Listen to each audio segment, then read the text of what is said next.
Imagine waking up one morning, making yourself a cup of coffee, sitting down at your kitchen table and turning on the television, only to hear that nuclear missiles capable of reaching your city in less than 10 minutes are aimed directly at you. Not across an ocean, not in some far-off conflict that doesn't concern your daily life, but 90 miles away, close enough that by the time the sirens went off, it would already be too late. That was not a nightmare. That was not fiction. That was the lived reality of hundreds of millions of people in October 1962, during 13 days that shook the entire planet to its core and forced the most powerful leaders in the world to confront a terrifying question. How far are you willing to go before you destroy everything?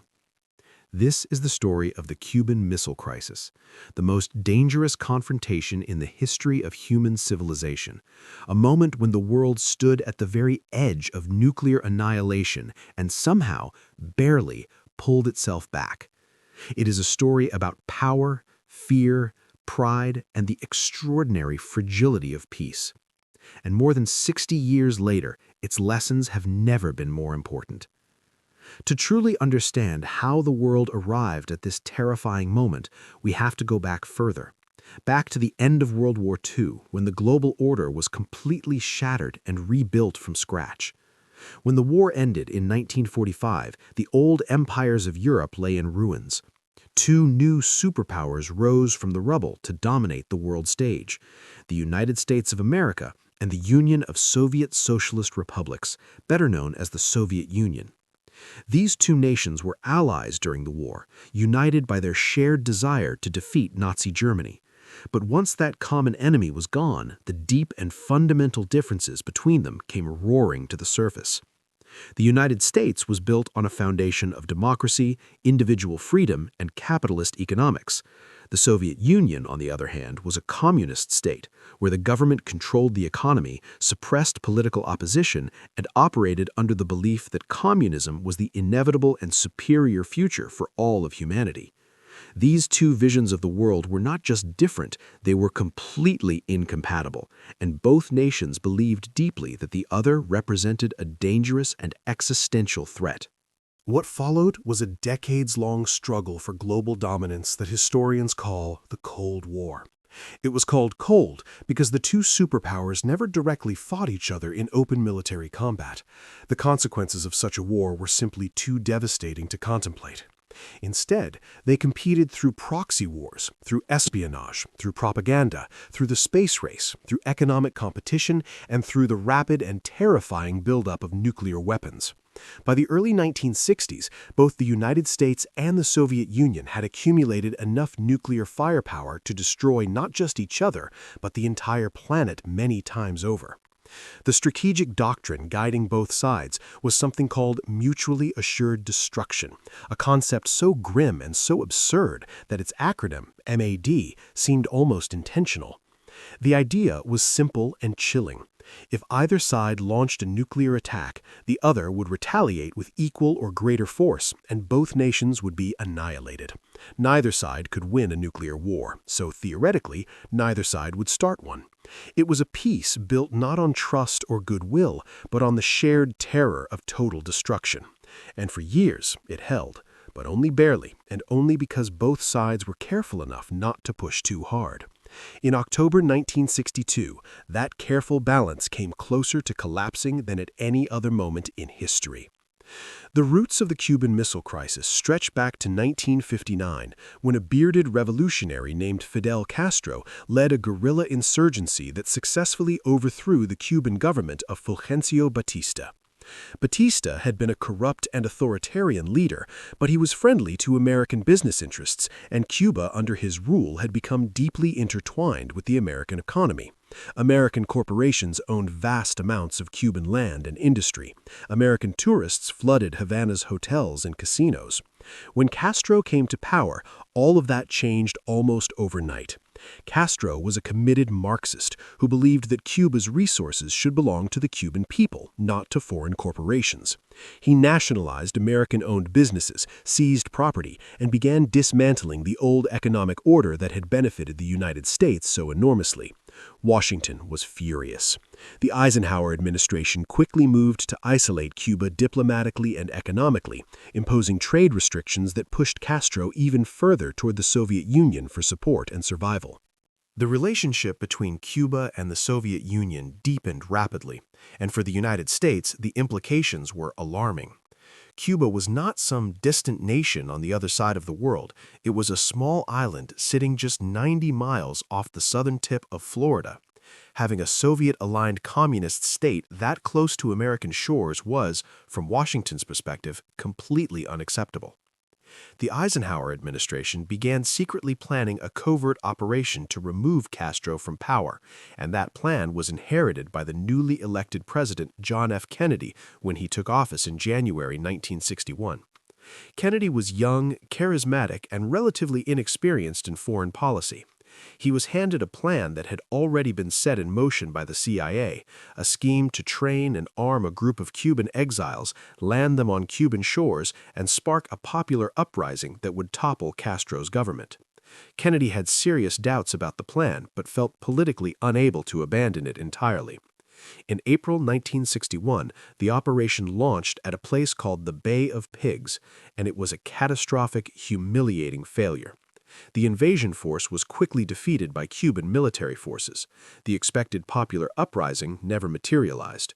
Castro personally directed the defense of the island and emerged from the whole episode looking stronger and more confident than ever, while Kennedy looked weak, indecisive, and incompetent on the world stage. It was one of the most embarrassing foreign policy disasters in American history, and it would have lasting consequences. The Bay of Pigs failure deeply affected Kennedy's relationship with his military advisors, whom he blamed for giving him flawed intelligence and poor strategic advice. It also convinced Castro that the United States would never stop trying to remove him from power, which pushed him even more aggressively into the arms of the Soviet Union. And it gave Soviet Premier Nikita Khrushchev the impression that Kennedy was an inexperienced and hesitant leader who could be pushed around. Khrushchev was a fascinating and contradictory figure, a rough, impulsive man who had clawed his way to the top of the brutal Soviet political system, but who also genuinely feared nuclear war and wanted to find a way to coexist with the West. When he met Kennedy in Vienna in June 1961, just weeks after the Bay of Pigs, Khrushchev was aggressive and domineering, testing the young president at every turn. Kennedy left the meeting shaken, and his weakness at Vienna likely emboldened Khrushchev to consider the risky gambit he would soon propose. The United States, during this period, had already deployed nuclear missiles in Turkey and Italy, countries that sat right on the doorstep of the Soviet Union, capable of striking Moscow and other major Soviet cities with very little warning time. Khrushchev found this deeply provocative and profoundly unfair. If America could place missiles 90 miles from the Soviet border, why couldn't the Soviet Union do the same to America? The logic was cold and strategic, but from Khrushchev's perspective, it was entirely rational. In the spring and summer of 1962, he made the decision to secretly deploy Soviet nuclear missiles to Cuba. It was an extraordinarily bold and dangerous gamble. If it worked, it would give the Soviet Union a powerful strategic equalizer, demonstrate Soviet resolve to the world, and protect Cuba from any future American invasion. If it was discovered before the missiles were operational, it could trigger exactly the kind of confrontation Khrushchev wanted to avoid. Construction of the missile sites began in secret, with Soviet personnel and equipment arriving in Cuba under the cover of a supposed agricultural assistance program. For weeks, the operation remained hidden, but not for long. On October 14, 1962, an American U-2 reconnaissance aircraft flew a routine surveillance mission over Cuba and captured photographs that changed everything. When intelligence analysts reviewed the images the following day, what they saw made their blood run cold. The photographs clearly showed Soviet medium-range ballistic missile installations under active construction on Cuban soil. These were not defensive weapons. These were nuclear-armed offensive missiles capable of striking Washington, D.C., New York City, Chicago, Miami, and dozens of other American cities within minutes of being launched. The missiles were not yet fully operational, but they would be soon.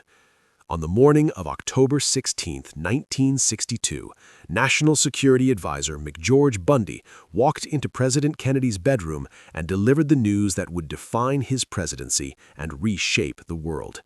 Kennedy was calm, but clearly shaken. He immediately convened a secret group of his most senior advisors, the Executive Committee of the National Security Council, which quickly became known as ExComm, and for the next several days, these men debated in secrecy what America should do, while the rest of the world went about its ordinary business, completely unaware of the storm gathering in the halls of power. The debate within ExComm was intense, wide-ranging, and deeply divided. The military leadership, particularly the Joint Chiefs of Staff, pushed hard for an immediate and massive airstrike against the missile sites, followed by a full-scale invasion of Cuba. They argued that this was the only way to guarantee the complete removal of the threat. General Curtis LeMay, the Air Force Chief of Staff, was particularly aggressive, at one point telling Kennedy that a naval blockade would be as catastrophic as the appeasement of Hitler at Munich, a comparison Kennedy found deeply offensive. Other advisors argued for diplomacy first, suggesting that Kennedy go directly to Khrushchev through back channels before taking any military action.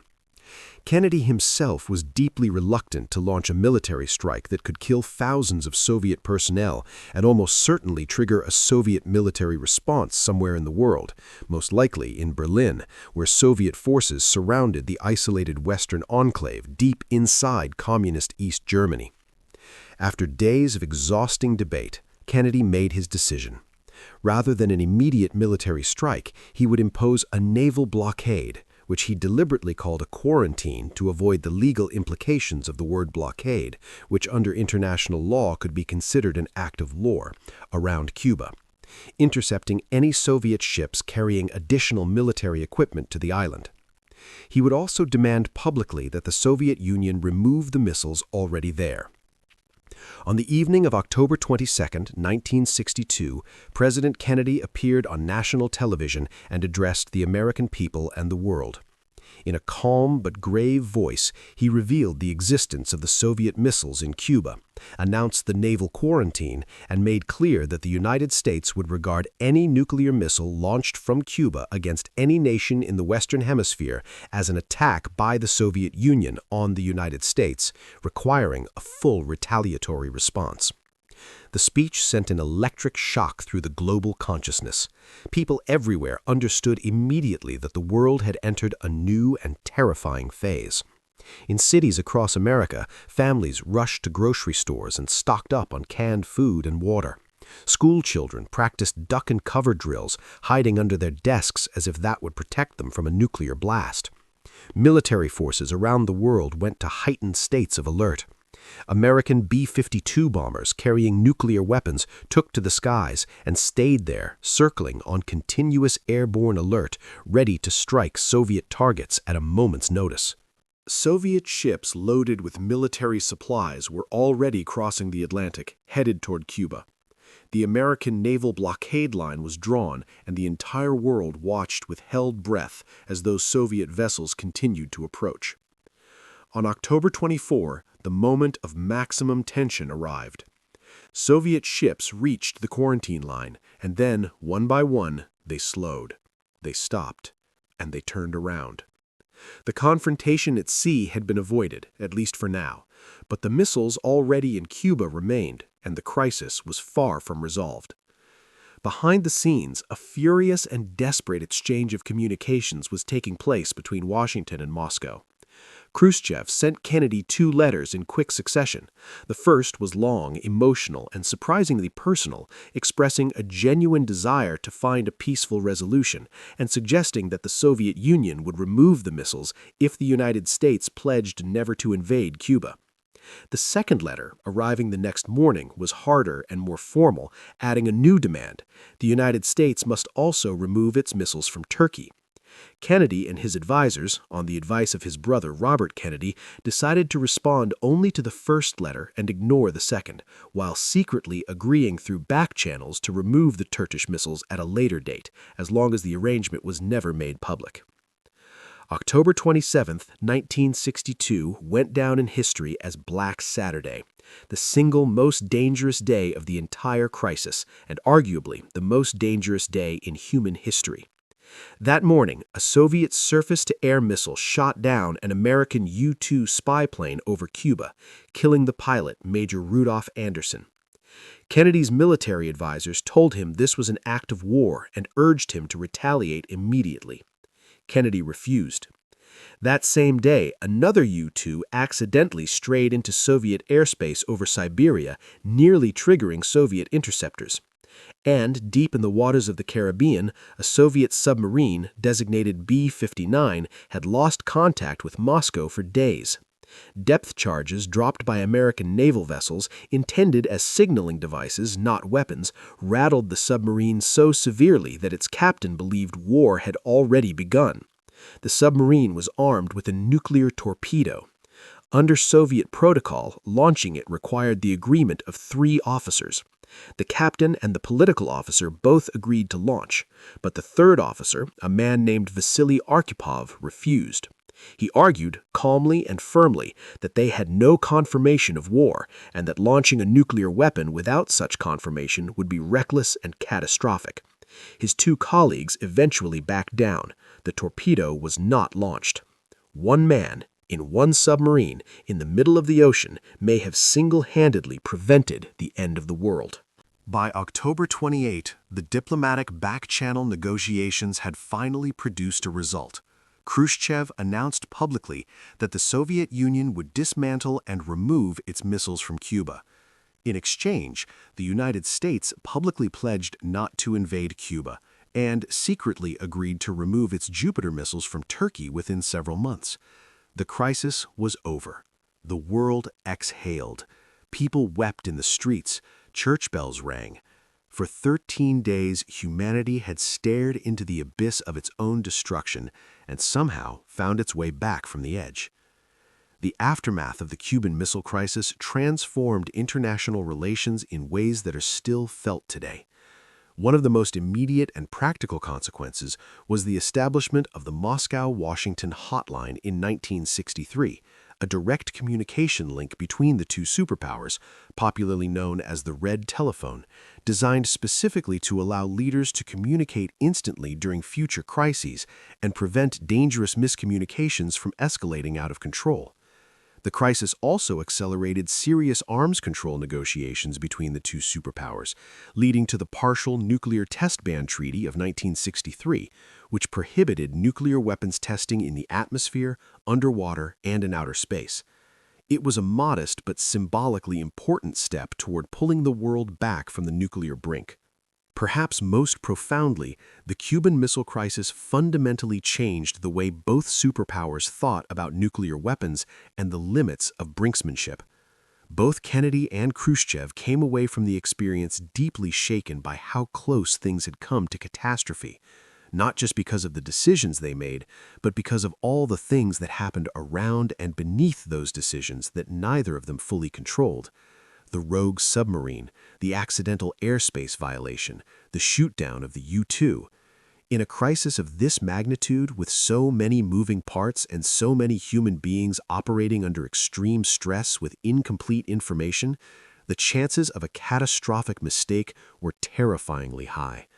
Both leaders understood, perhaps for the first time, that they were not fully in control of the situation, and that understanding, sobering as it was, actually made both of them more cautious and more committed to finding diplomatic solutions to future conflicts.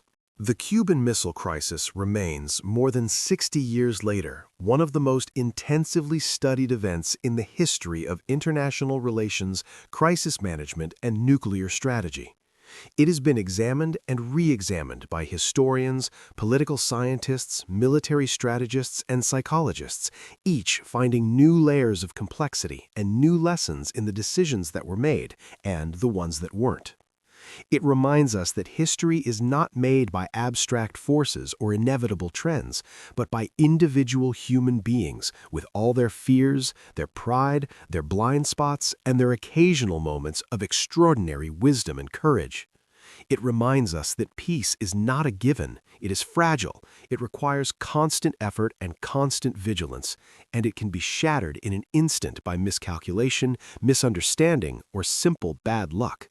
And it reminds us that even in the darkest and most terrifying moments, when the stakes could not possibly be higher, the choice between destruction and survival ultimately comes down to what individual human beings decide to do, and what they decide not to do.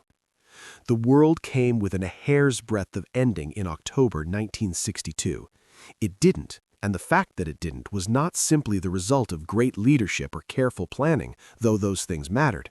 It was also the result of one submarine officer who refused an order, a president who said no to his generals, a premier who blinked, and perhaps most of all, the result of luck, fragile, precious, terrifying luck that we should never take for granted. Now we want to hear from you.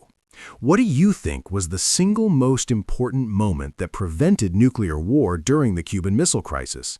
Was it Kennedy's decision to choose a blockade over a military strike? Was it Khrushchev's willingness to back down? Or was it Vasily Arkhipov, the submarine officer who refused to launch a nuclear torpedo and may have saved billions of lives without anyone knowing his name for decades? Leave your thoughts and opinions in the comments below. This is exactly the kind of conversation that history deserves, and your voice matters. And if you found this deep dive informative, thought-provoking, and worth your time, please do subscribe to the channel and hit the notification bell so you never miss content like this. Because understanding history is not just an academic exercise, it is one of the most important things we can do to protect the future.